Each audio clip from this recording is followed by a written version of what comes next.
Welcome to the Pack the House Show, where we have conversations about sharing your faith as you walk through life with others. Hello and welcome to another episode of Pack the House. My name is Andrew Osborne and I'm joined by Pastor Jason Tabor. Hey guys. And Aaron Davis. Hiya. And this week we are starting a new series called It's Okay. And this week we talk about how it's okay to say ouch, talking a little bit about pain and suffering. And we looked at John chapter 9, where Jesus healed the blind man. And as he did that, his disciples asked him, or before he did that, his disciples asked him, so who sinned in this situation? Was it the man who sinned or was it his parents? And in their minds, they were thinking, someone must have done something wrong for this bad thing to have happened. But that's not quite the way Jesus explained it. So not at all the way Jesus explained it. He explained to them, it's not that either of them sinned, that this was happening, but that so that God's goodness could shine through the situation. So that leads to a good question, though. Is that something that we fall into, thinking that the troubles that I'm, the troubles I'm going through in my life are happening because I've done something wrong? Is that something that's that why you guys? That's why your throat is unclear. I suddenly can't talk because. What did you do earlier that was causing you to get sick? Yelled at my dog. Dang it. Is I that do have something to that say, you guys fall into? when I first read these stories, when I first read these stories long time ago, I would be like, oh, honey, about the disciples, right? And now I super identify with them and I'm like, oh man. Uh-huh. Yeah. They well, one thing, they were applying a principle that they see in their Old Testament scriptures, right? I will visit the sin of the fathers onto the children. Right. Jesus overcomes that, but for them, they're just kind of trying to make sense of based on what they know. Right. And I think for us a little bit, certainly this is the way a lot of our culture, a lot of our society works. So yeah, to your question, Andrew, I don't know if I fall into it, but it's easy to think this way, right? Yeah. Well, and like you said, especially with the way our culture is, you do something wrong and something bad comes of it. Whether you steal, you get sent to prison, or even that's right. Yeah. But even on a more spiritual level, there's a lot of people that fall into the whole karma thing. Yep. Where you do something bad and karma's going to get you. Well, yeah, either karma gets you, that's sort of the impersonal force, or I've even heard people say to me, well, God doesn't like ugly. Yeah. The implication being, you did a mean thing, you did a nasty thing, God's going to get you for it. Mm-hmm. In some way, like karma, but God did it, right? Right. Yes. Yeah, my mom always says God's karma, and I always say that's not biblical, and then she goes, I don't care. Sounds like a mother-daughter relationship. But I mean, from the base level of that, as humans, it does make us feel better, especially when our feelings have been hurt, just to think to ourselves oh, God's going to take care of that and hurt that person. That makes us, I mean, you know what I mean? That makes us feel better as humans, but that's not how God works. And Correct. I don't want him hurting me for mean things I did to other people. I really only like it the one way. Yeah, well, fair. Yeah, no, that's not how God works, right? All of that was visited upon Jesus on the cross. He has paid the penalty for whatever penalty would be. He has paid it, and so there's none of that left, which is great. I wonder how we would say that in a conversational way, in response to someone who maybe feels God's going to get you. Mm. We didn't prep for this question, audience. We did not. Hey, I'm cool with it. No, I was just thinking, I don't know that somebody that's not a Jesus follower, I would actually have that conversation with. Do you know what I'm saying? I don't think I would say, not as step one for sure. Right, exactly. That is I mean, even my mom, who's a super Christian, we disagree on that. You know what I mean? And it's I think that's you have to have a relationship in order to understand like the fullness of Jesus' sacrifice, and the reason that karma doesn't need to be here because God took care of all of it, right? Like that's not, like, karma is not grace and mercy. Like those are conflicting ideas, right? You either have grace and mercy or you have karma. You can't have both. Yeah. Because otherwise we would be punished unjustly all the time. Yeah, to be fair, it's mostly been Christians that say that to me, which is right. a little frustrating. Right, it's clearly not in there. But you know what, at the base of what they're saying, though, it is true. I mean, God can't be by sin, which is why we need Jesus. Right. You know what I mean? So like the base level of it is very like sound. Like God does not like sin. God hates sin. Yeah. But like that's why we have Jesus. But if you don't understand Jesus, then you don't understand God. You know what I mean? Like it's a sticky. Well, I think it tends to be people who maybe they believe there's God out there, but really don't know much about him other than maybe the natural revelation of God that seems more vindictive. What do you mean by that?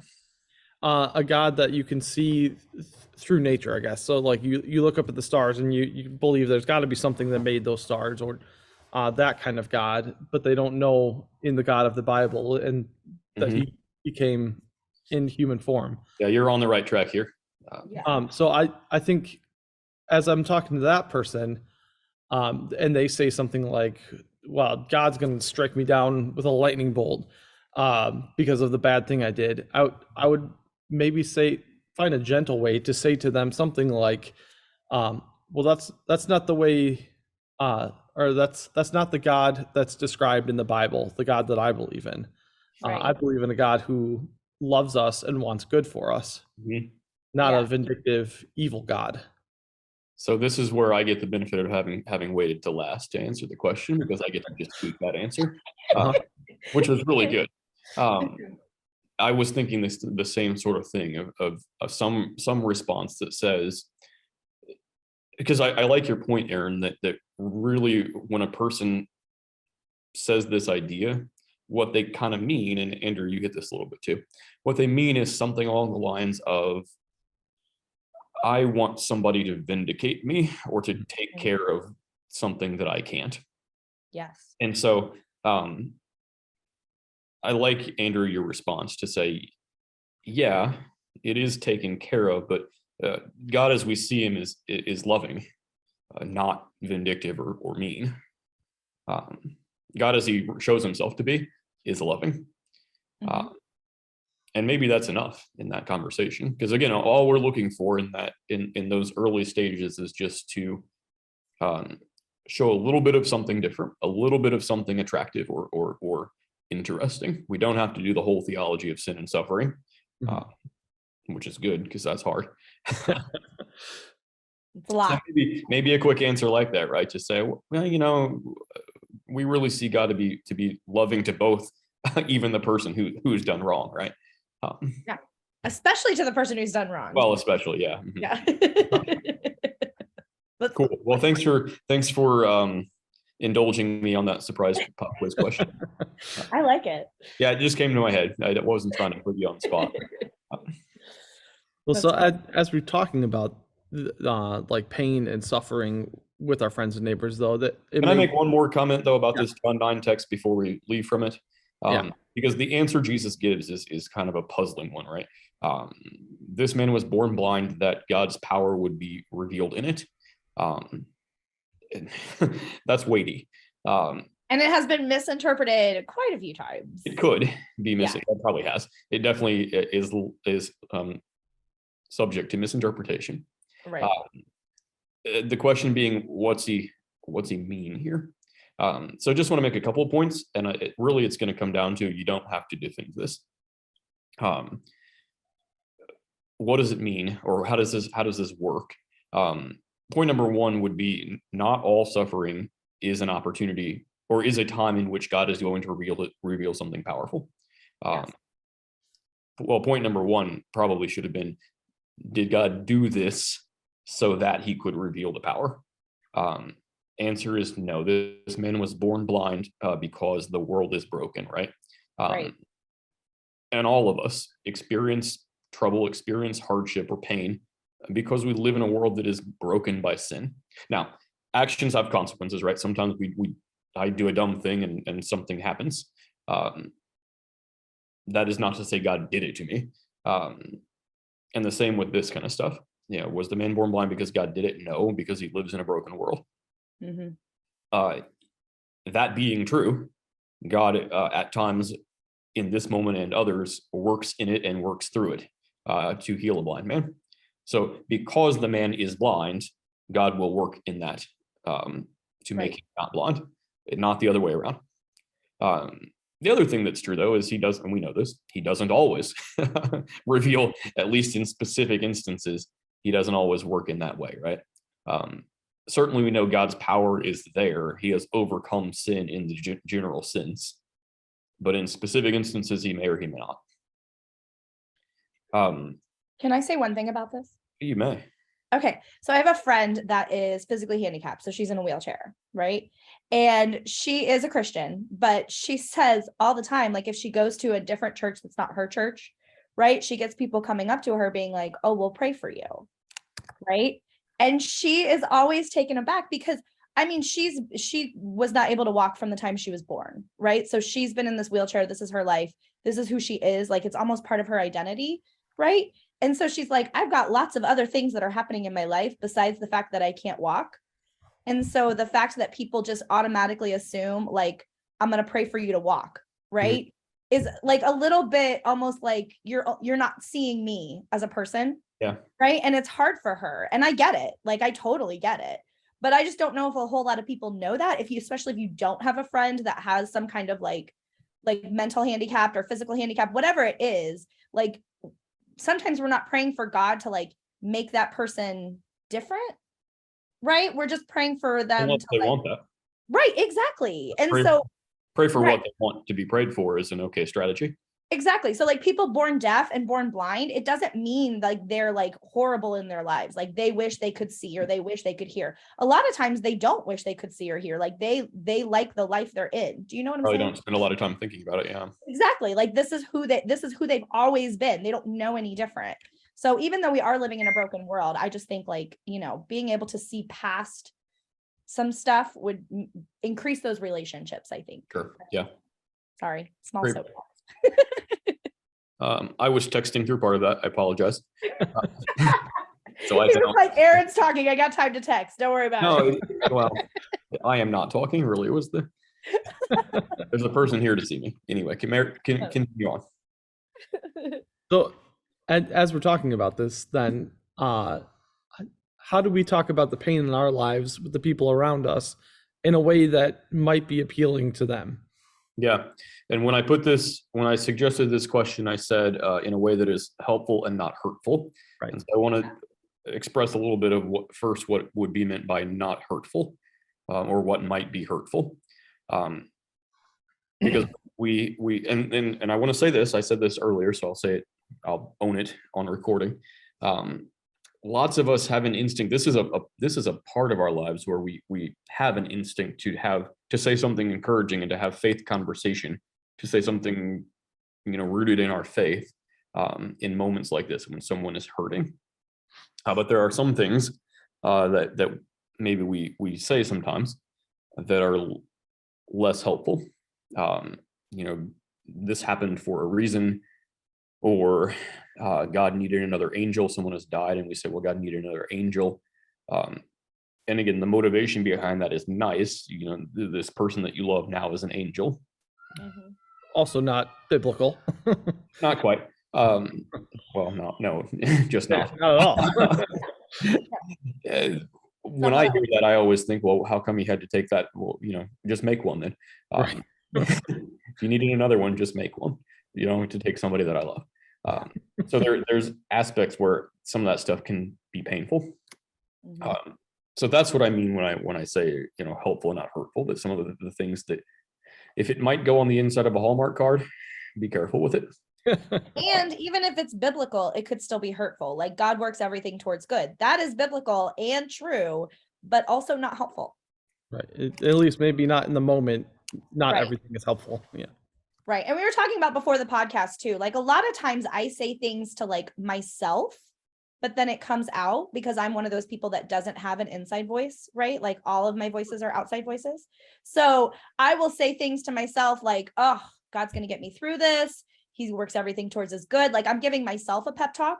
But if somebody else is also going through that same situation with me, that's not helpful to them. Like they Or- just see it as like, I'm kind of like attacking them with like my faith. You know what I mean? It seems aggressive. And Well, I or don't even mean it that way. maybe that's one way. Even if it doesn't come across as aggressive, there might be it doesn't always land Right. apart from others. I'm not sure how to say this. It's more like I'm trying to like sweep away. Yes. Like I'm trying to sweep away the bad stuff Mhm. just so like we can get on and move on with our lives, which I'm not trying to sweep away the bad stuff. I'm talking to myself because I Yeah. have a relationship between me and Jesus. And But by the way, that thing is true. Yes. God does have it within his control.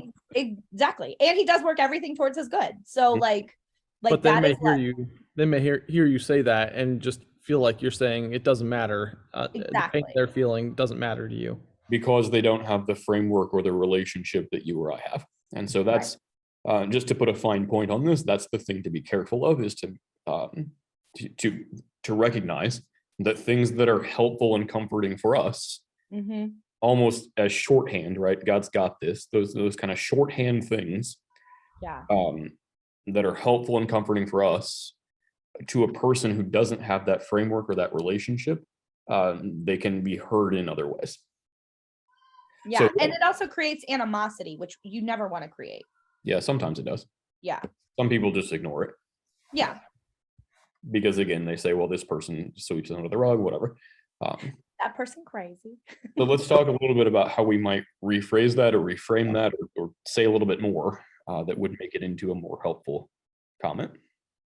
So what I was thinking about, like we were talking about, is someone had a family member who died. Instead of saying something like, "Well, God needed another angel," I think what I usually say in those kind of situations is, first of all, I'm really sorry that's really hard.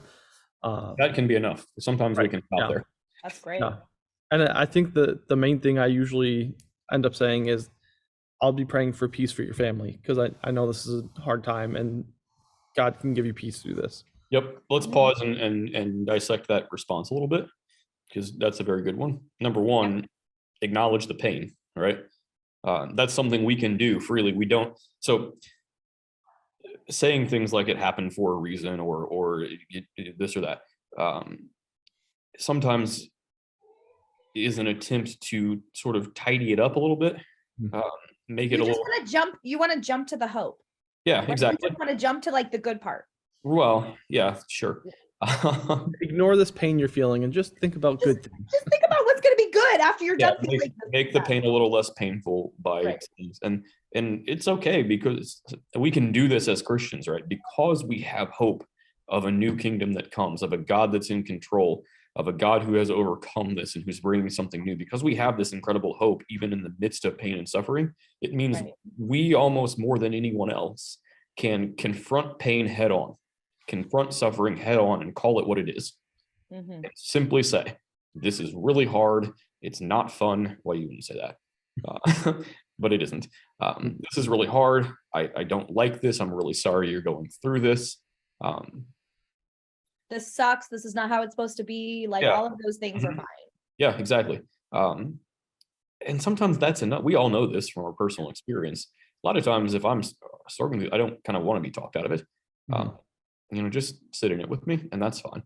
I've had to learn this when helping my wife out with problems. Yes, You don't have this to is solve where the Aaron's problem. gonna make a man comment now. Just wants me to acknowledge the hurt. Mhm. Yes. Yeah. So that's good, and that's fine. And there's even sometimes witness, if we want to go that direction, there's even sometimes witness in that, just to say, here is a person who doesn't need to make the best out of this. Right. Second point, Andrew, I really liked. I'll be praying for peace for you and your family. If the situation is right, maybe you say that prayer, with them. Yeah. If not, though, it still points to, whether you believe it yet or in this moment or not, I feel there's a God out there listening to you and ready to bring peace. So again, it's a gentle way a light way to point to where's God in all of this. Mhm.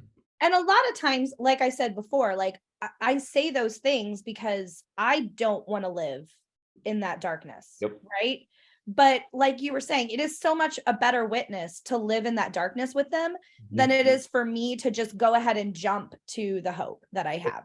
Right. Yep. Like just in general. And it's uncomfortable for me. I mean, I think it's uncomfortable. Death and dying and horrible circumstances are just like uncomfortable for everybody because that's not the way God made this world. Yep. They're supposed to hurt. Exactly. And so it is uncomfortable. It is horrible. And you just have to like sit in that horribleness with somebody. And I think that's so much, it just builds a stronger relationship and a better witness to God that I am willing to sit in this darkness with you because I know that we're not going to be here forever and there's light. Mhm. Right. Yeah. All right. Well, so to summarize, how can we be talking about these things with our friends? That's the summary. That's it. That's it. That's I not want a to summary. Summarizing question. Yeah. This is fun. I'm asking you to summarize now. Got it. Okay. You did all the good answers, and now we're going to summarize. Yeah, you get to summarize what I said. Oh gosh.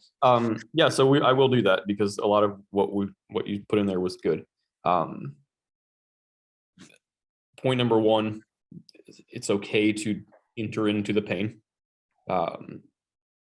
And that can be enough. To say things like, I'm really sorry this is happening to you. This is really painful. This is really hard. I don't like this for you. I don't want this for you. And maybe not much else, right? That is Summary okay. over. What's that? Summary over. Summary over. But also, I think I in wasn't that, done summarizing. I know, but in that thing that you just said, though, I think it's very important to say God does not like this. Like Jesus does not like the suffering either. Like they don't want Maybe. us to suffer. What do you mean maybe? Don't maybe me. I didn't maybe you had said it might be. God does not want us to suffer. Like, That's an accurate statement. It might be worth saying in a given situation. yeah. It might be okay also not to say it in a given situation. Yeah. I don't know. I think that's always valid. It's always valid to Jesus loves you. He doesn't want you to suffer. That's why he came here. All right. Well, That's why he's coming back. again, all those are true. They might be worth saying in a given situation. It might be okay not to. If you want to say those things, that's fine. Another appropriate thing to say that Andrew suggested to us is, I'll be praying for you, for your family to have peace in this, whatever that might look like for you. And I had something else, and then you talked me out of it. Well, I think that's a pretty good summary. Wait. One more thing. We didn't talk about the masks. I want to address one other before we go there, Okay. because you made the comment earlier, the thing you say to yourself that is true, that is maybe not as useful for others. Right. And so I do want to come back to, like, how do we share that idea in a more helpful way? And here's what I would do with it. Number one, I want to make it about me. This is my belief. This is something helpful for me. Right. You might not. Number two, I think there's a way to say it that doesn't imply I don't have to care about this. I agree with that. So I might phrase an idea like that in terms of, one thing that helps me get through stuff like this is the hope, not I'm going to say the hope that God is in control. But I don't like even that phrasing. Because it's not like, well, fingers crossed, I hope he's in Or the knowledge. Yeah. Maybe I would say this is a time when I lean on my faith a lot, that God is in control of things. And even just saying that, like saying when I'm or like if you're in a same situation with somebody saying like, this really sucks for me, I'm going to rely on Jesus, right? Like I say that all the time, and that really never puts anybody off when I say those exact words, because they're like, okay, well, I mean, you do Jesus, that's good, you know. Yeah, what I mean? maybe I don't do that, but you do that. Right. But also acknowledging the first part where it's like, I'm not dealing well with this. Yeah. Like, This is I'm stuff not for dealing well with this. I need Jesus. All right. So, Aaron, you were bringing up the idea of the masks we wear. What do you mean? by Yeah. that? So Pastor Max, I mean, I listened to Max's sermon, and he talked about how like when we come to church, we try to make everything put together. And I think the world has that conception of Christians, whereas like we're putting on a mask. And I don't think it's intentional. Like a lot of times it is, right? A lot of sometimes it is.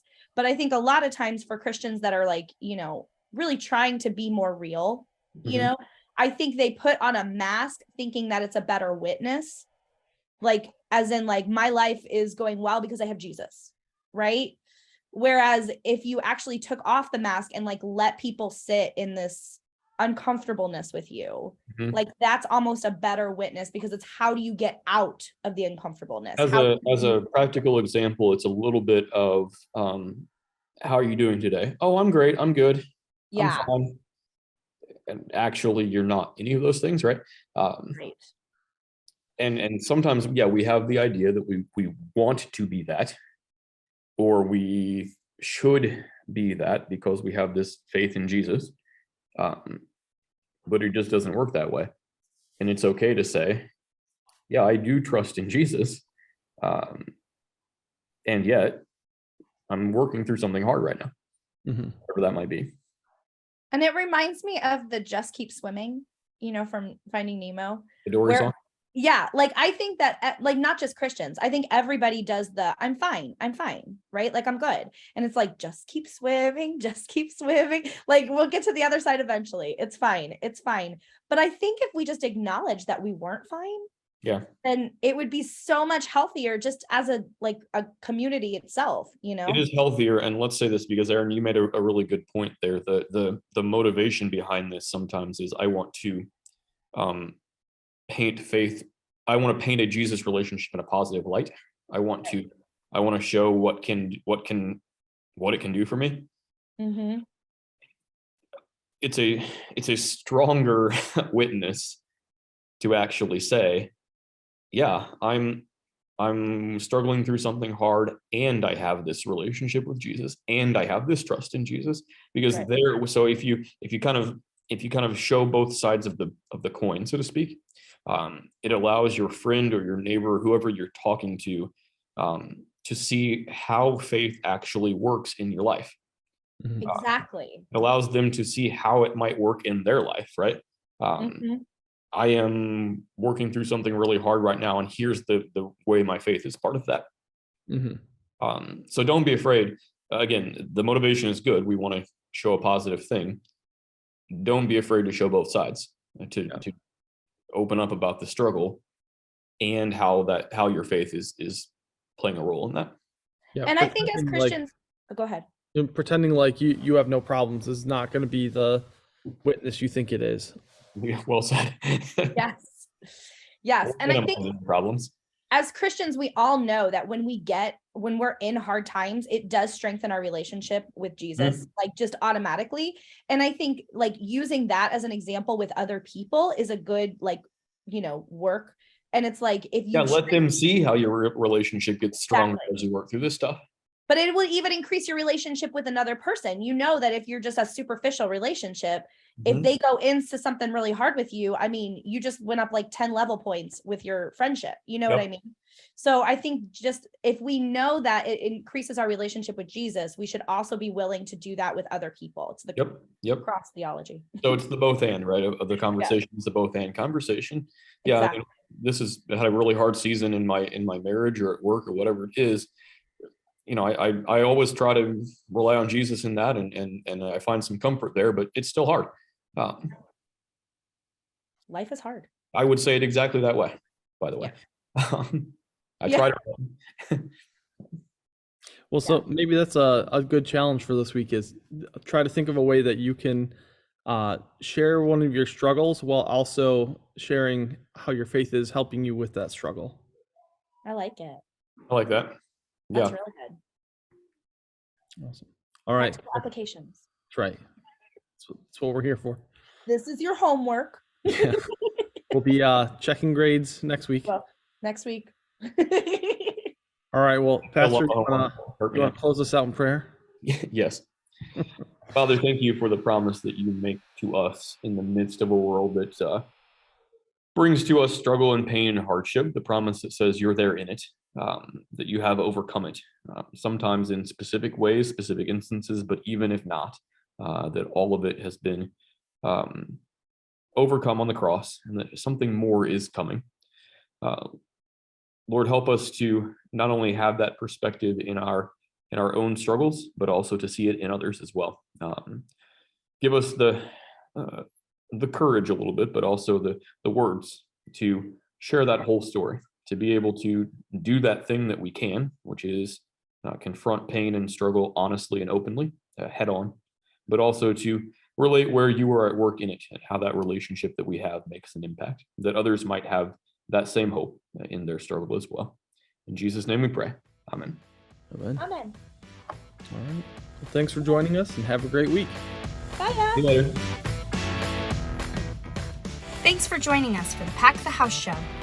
For more content like this, or to connect with us, visit our website, cornerstonelutheran.church.